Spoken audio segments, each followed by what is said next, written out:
দোয়া কবুলের 5টা শর্ত, এই কথা বলে আজকের আলোচনা শেষ।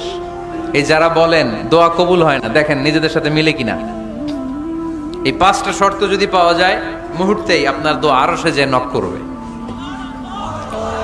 1 নাম্বার শর্ত আকলুল হালাল, হালাল খাওয়া। কি খাওয়া? আমরা দুইটাই খাই, হালালও খাই হারামও খাই। বেশি খাই কোনটা? হ্যাঁ, কি খান?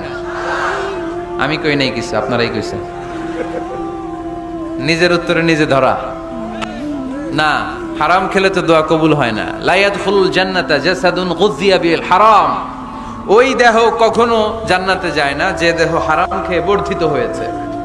কেন দোয়া কবুল হয় না? মিলিয়ে নেন নিজের জীবনের সাথে, জাস্ট একটু মিলিয়ে নেন।